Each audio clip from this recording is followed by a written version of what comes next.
Hello, I'm Dave Kelkinoff, and I would like to argue the con side of cyber warfare over the internet. And I'm Vin Gator, and I will be arguing the pro of cyber warfare on the internet. Um, so basically, the article that we were supplied with goes into the overview of war, how war has been done in the past, pros, cons, that, and cyber warfare, in particular the flame virus, which the U.S. may or may not have unleashed on Iran, as well as some backdoor switches that China may have put in computers and phones so they can possibly hack in at a later date. I personally think that cyber warfare it's not right, but it's a better alternative to bombing countries and innocent civilians being harmed because, stray bullets get shot through a house that wasn't intended to, and an innocent person gets killed. What do you think, Dave? Yeah, I understand your point about innocent victims being killed. If there was a war, however, I don't think that war should be done behind people's backs, to where you can't see the individual and other people or from other countries are tapping in, to act and gaining access to lines or internet internet access to where they can interfere and invade electricity or other things that you use on a daily basis, and it can affect you. And you don't know. You may just think it's a normal outage, but it's really not a normal outage. It's cyber war. And I just don't feel that it should be going on. I think that you should fight more man to man, and it should be more out in the front. Not going behind other people's backs. Wouldn't you rather it be something where if it's a computer virus that, hypothetically, Iran unleashes a computer virus on our mainframes that shuts down the electricity? You can program a computer virus to be removable. You can completely pull that out after you achieve your purpose. You scare the hell out of the country, whatever you want to do. If you drop 500 bombs on Manhattan, you're not going to be able to undo the damage that's been done. You're going to have to rebuild. There's going to be lives that are taken. If you put a computer virus on something, no one's getting hurt right away. Granted, electricity is going to affect everyone's lives, but no one's dying over it. True, that is a good point.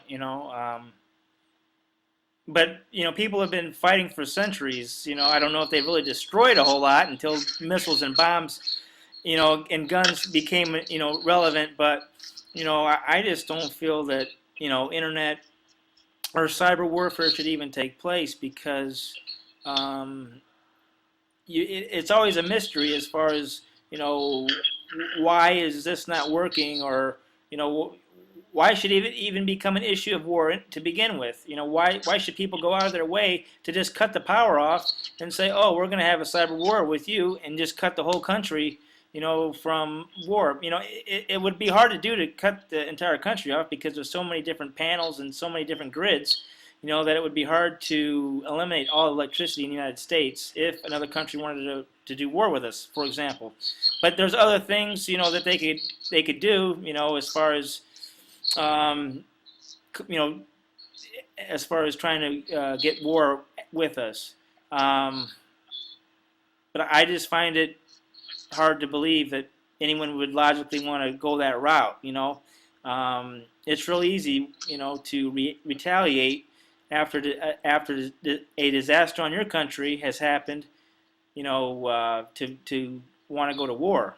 So I just think that the typical measures to go to war are the only necessary ways. And, it's unfortunate that other people or other bystanders have to be in the way of a war when a war is going on, but maybe it's easier for me to say or me to take it for granted because our country, United States, there has never been a war on U.S. soil from another country. So,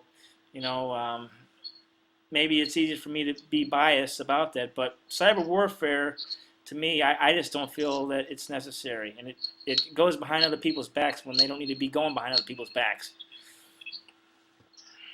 I do agree. It not having a battle fought on U.S. soil does change the perspective, but I mean, it's easy to go with that because everyone has a computer now, everyone has a cell phone. A cyber attack could affect everyone, but I think that cyber warfare seems a little more, for lack of a better term, white collar as compared to actually having people go in the trenches and, going out there risking their lives. If you're battling each other it almost turns into a video game at that point. Like you're shooting viruses back and forth, trying to battle each other and run up the other person's virus, but you can always undo those. For me personally, I think cyber warfare is a better alternative to sending humans out there to sacrifice their lives for a cause that they may or may not believe in, that could be, completely eradicated just by sending a virus that'll eradicate all the mainframes or whatever you were fighting over. I don't know. It's just hard for me to believe that somebody's going to finagle with your system and try to gain access to it so they could just shut everything down and they can have a good laugh. So how long is it going to go on for? Days, months. So they're not getting what they want and they're not happy. So they're going to try to piss us off. But that's just not the way to do it. And I don't agree with any war to begin with. I don't agree with the standard type of war or a cyber war to begin with. But in the world that we live in today, everybody's just not going to be happy, and there's going to be things that goes on that we don't even deal with, that the government deals with in most cases. And, is it right to have a cyber war? I don't know, but, I don't want to see lives lost either. And I know that the cost of sending troops overseas is not cheap either, so I don't see why our government would lash out a cyber war against another country. If the shirt was on another back, and I know there's poorer countries out there and third world countries and stuff like that don't have nearly as much as we do, but maybe they have some resources to where they could affect our economy and our some things that are going on in our country, so. But I think if that were to happen, that would take a lot of power on another country's end because we have so many resources here, so many ways to back things up, and we would be scrambling to get electricity back up and running, regardless if there's a virus out there that another country's created or not. There's ways around it, there's ways around it to go around the virus, because. I don't know. I'm running out of answers here, but I don't agree with this cyber warfare to begin with.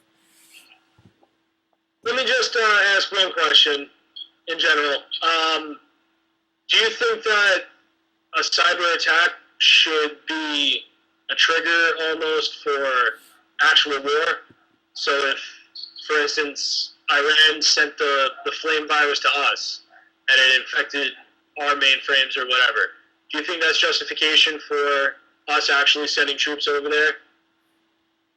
Oh, that's a good point. I don't feel, in a way to retaliate, a country says that, well, okay, we're going to cyber war these guys and we're just going to shut down the whole internet, system in part of the United States. And we retaliate by sending more troops over there. Well, I don't feel that...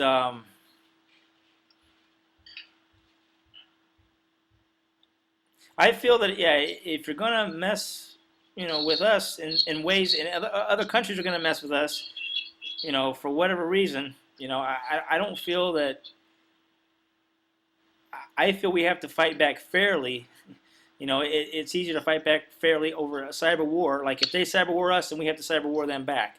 Because it would get expensive to send troops over there and investigate and try to kill people, for cyber warring us. I don't agree that we should send troops over there if it's a cyber war. But I do believe that we should investigate it and try to contact the proper authorities to have it stopped or shut down. Because to me, that's an easy way out for other countries to try to sabotage us and our system. Why do they have to go behind people's backs? The 9/11 planes, flew into the World Trade Center. Again, Al Qaeda was going behind other people's backs. Nobody perceived anything about that. They got by security, and the rest is history. But why did these other countries have to continue to go behind other people's backs? And I just don't understand why our country decide fights fair. It seems I don't see why our country is going to threaten somebody with a cyber war, because we have everything else. We don't need something from other countries. Well, we do need something from other countries in a sense, because there's exports and imports going on. But to me, I just don't think that cyber war needs to go on, or wars for that matter. But we do have them. Well, wrapping up, I feel that cyber warfare is a better alternative than traditional warfare. I feel the loss of lives in traditional warfare is not necessary, especially in the technological age that we're in. I have a question for you, real quick. Okay. Do you feel as if, in any time, like in the future, do you feel that our country could ever cyber war another country? Yeah, I do. I think especially with the technological revolution that's happening, and more countries are getting more sophisticated and getting the technology to get on the internet and stuff like that. I think that if for whatever reason the U.S. wanted to actually get into another country and find out what was going on, maybe it's not a completely in-your-face cyber attack, but I wouldn't be surprised if the U.S. is using cyber warfare right now, just very covertly. I mean, we've seen the two that they supposedly unleashed in Iran, but I wouldn't be surprised if they have stuff going in covertly through the internet to places in Iraq or places in Russia, places in England, just trying to find information. Because, I mean, in a technological age, information is what you want. The more information you have, the more power you have. And true. It could be something as small as sending a spider virus through that just collects keystrokes and password information so you can get in, but that's a cyber attack. Do you feel that it could be used more as a deterrent to prevent other wars from happening? Like, we're using it more as an investigative sense, not so much to start a cyber war, but to investigate possibly maybe something like Al Qaeda or something like that, to stop that from growing and becoming a worse, more blown out case for us not to go to war again. Or, again, like with the attacks for 9/11, we're trying to prevent something like that from happening again. Do you think that it could be more of an investigative thing to where we're trying to prevent something from happening in the future? Yes, I do think it could, but that also goes back to the other question. That's still considered a cyber attack. You're still putting in virtual spiders or worms or whatever you need to do onto their computers to get the information you need to possibly prevent another attack like 9/11. The only way you're going to do that is by cyber attacking them. And who's to say that if they find out that you're putting a virus or a spider on their mainframe, that they're not going to come out full guns blazing and bomb the entire country? It's kind of it's a thin line to tread. If you're going to do it very covertly and you're making sure that there's no way for it to get traced back to you, I'd say that, yeah, that's probably the best route. You'll find out the information that you need that's going to keep you secure. I mean, the age-old saying, the best offense is a good defense. That's wrong. That's not what I was going for. But yeah, the best defense is sometimes a good offense. If you're attacking them and finding the information, you're going to be able to protect yourself in the long run. But you have to weigh the options and make sure that you're ready. If they find out, they're probably going to want to attack you, and it's not going to be a cyber attack. All right, let's close it up here now. I'm Dave Kalkinoff. Again, I was arguing the con side of cyber warfare over the internet. And I'm Vin Gala, and I was arguing the pro side of cyber warfare.